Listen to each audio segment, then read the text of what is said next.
Today we are going to study the chapter Anna Pavlova. In this lesson we will learn about a Russian ballet dancer named Anna Pavlova who lived from 1881 to 1931. Here I mentioned about ballet. It refers to a style of dancing that tells a story only with music and without any words. The theatre grew dark. The music began and the curtains parted. Dancers in glittering costumes came onto the stage.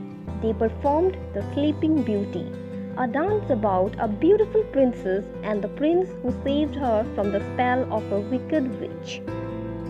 The scenario of a theatre, that is a stage, is shown, which was all set for a play to be performed. The music was on and the curtains were removed.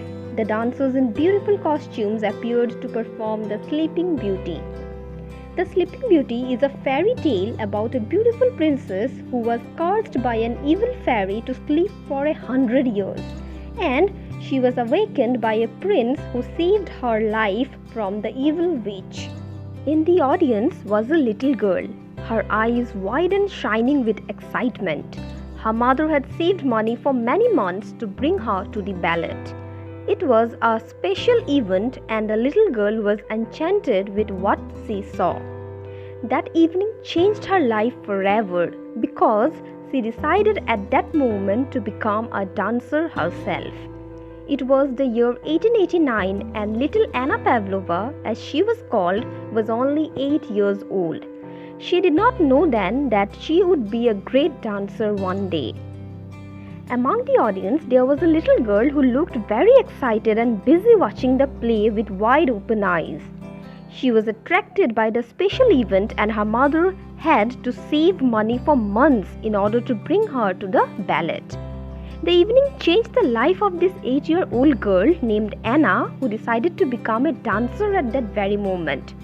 She was unaware of the fact that she would one day be a great ballet dancer. For months afterwards, Anna begged her mother to allow her to learn ballet. She would dance round their home trying to imitate the steps and movements she had seen. But little Anna was too young to join the school of ballet. She had to wait for 2 more years before her dream would come true. So Anna started begging her mother for several months in order to allow her to learn ballet. But unfortunately, she could not join the school of ballet as she was too young for it and thus had to wait for 2 more years. But little Anna did not give up hope. She herself danced round their home trying to copy the steps and movements she had seen that evening. But it was very hard work at the school.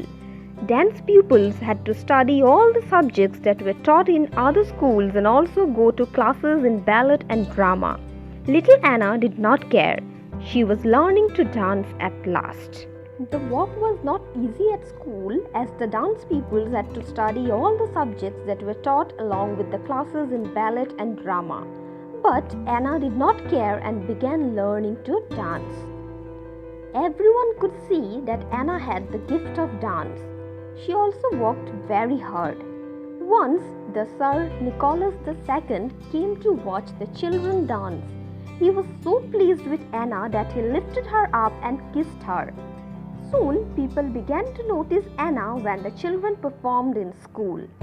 Her hard work was visible as everybody could see Anna being blessed with the gift of dance. Once the emperor, that is the ruler of Russia, Tsar Nicholas II, came to watch the children dance, and he lifted Anna up and kissed her because he was very pleased with her way of dancing. And after that, whenever the children performed in school, everyone began to notice Anna. Anna's training ended after many years and she joined a theatre company as a dancer. She soon became the main dancer or the prima ballerina. Music composers began to compose music specially for her. One of her most famous dances was the one in which she performed the part of the dying swan. Several years later, when her training ended, she joined a theatre company and very soon became the prima ballerina, that means the main dancer of that company. Musics were composed for her by the music composers.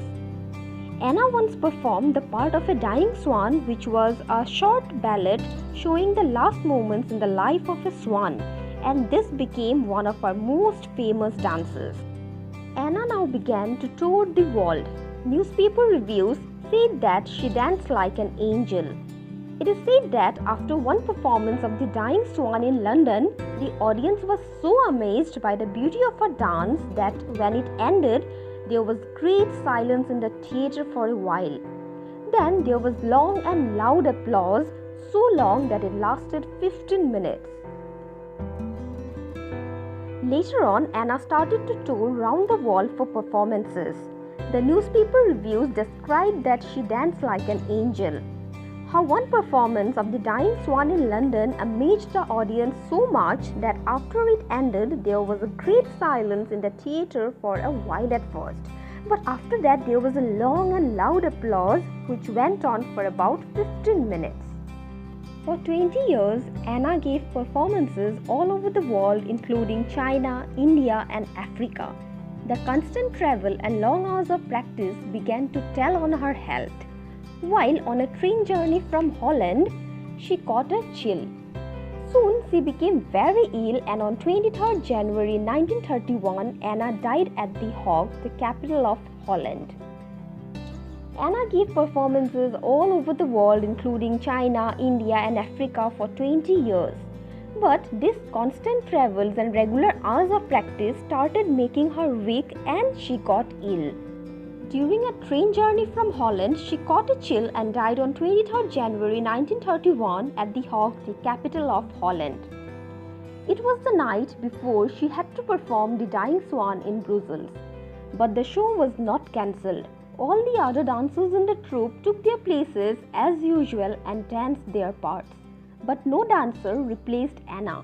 Instead, the audience saw a shining spotlight. It moved across the stage, lighting the spaces where she would have danced. After the show, many in the audience broke down and wept. It was a fitting tribute to one of the most wonderful dancers the world had ever known. Her death took place just before the night she had to perform The Dying Swan in Brussels, the capital of Belgium. But the show was on. All the other dancers took their places and danced their parts, but none could replace Anna. The audience saw a shining spotlight moving across the stage, thus lighting the spaces where Anna would have danced. The audience were unable to control their feelings and started crying after the show. It was a mark of respect to Anna, the most wonderful dancer ever known.